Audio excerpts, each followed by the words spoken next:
Terima kasih masih bergabung bersama kami. Sebelum kita lanjutkan diskusi kita, saya ajak Anda untuk sama-sama mari kita simak tayangan grafis yang berikut ini, pemirsa.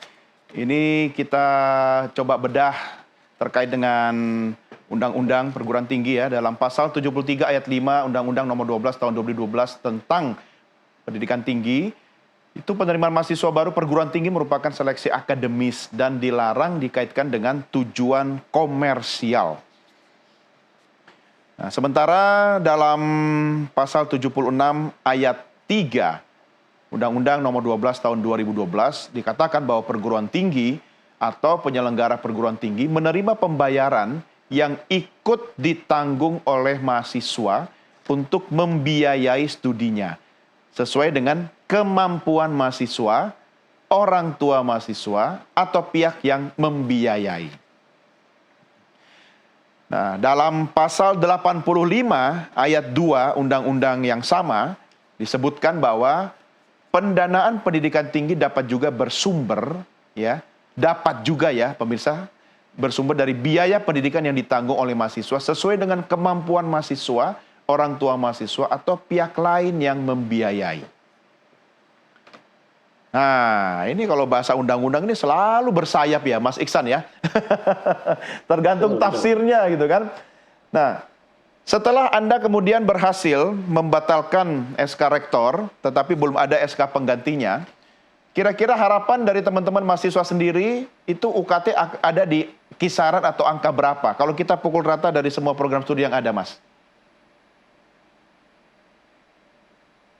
Oke, untuk harapan dari mahasiswa itu sendiri tentunya ini sesuai dengan tuntutan kita kepada pihak rektor bahwasanya kita ingin peraturan rektor terhadap biaya kuliah ini kembali kepada peraturan rektor sebelumnya yang ada di tahun 2023. Kita ingin kembali unsur ini menjadi kampus rakyat. Kita ingin kembali unsur ini menjadi kampus yang mana memang bisa diakses oleh semua golongan, semua kalangan dari masyarakat itu sendiri, bukan hanya kalangan menengah ke atas, tapi menengah ke bawah pun benar-benar bisa merasakan bagaimana kuliah di Unsud, benar-benar bagaimana rasanya menjadi cucu Jenderal Sudirman itu sendiri. Seperti itu, Kang Denny.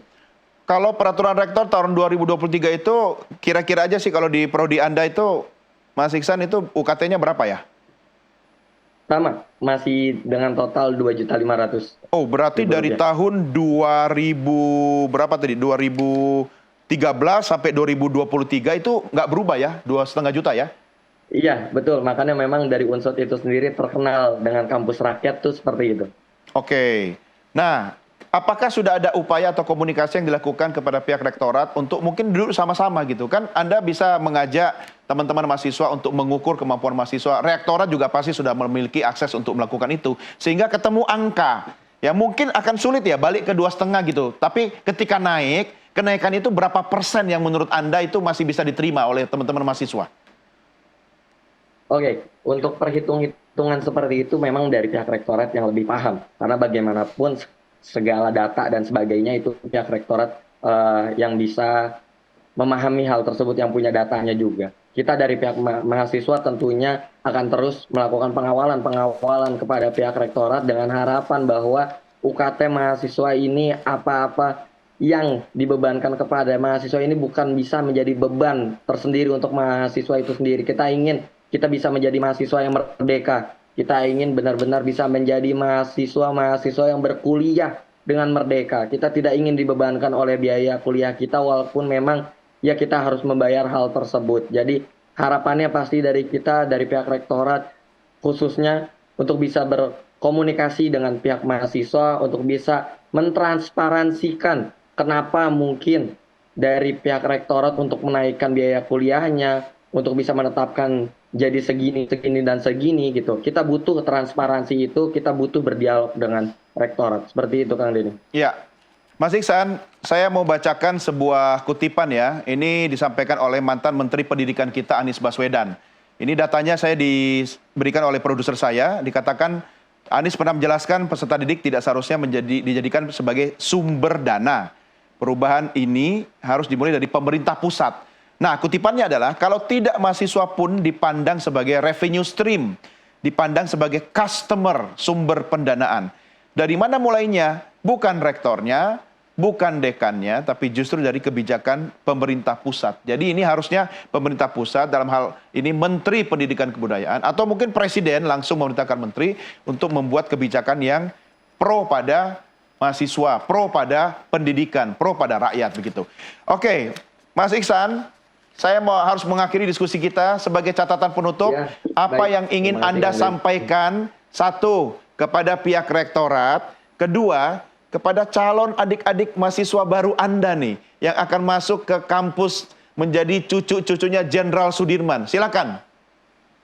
Baik, untuk pihak rektorat itu sendiri yang pastinya kita sudah sampaikan tuntutan kita sudah sampaikan bahwa kita sudah berada di gedung rektorat, kita sudah menduduki gedung rektorat walaupun rektornya tidak ada pada saat itu.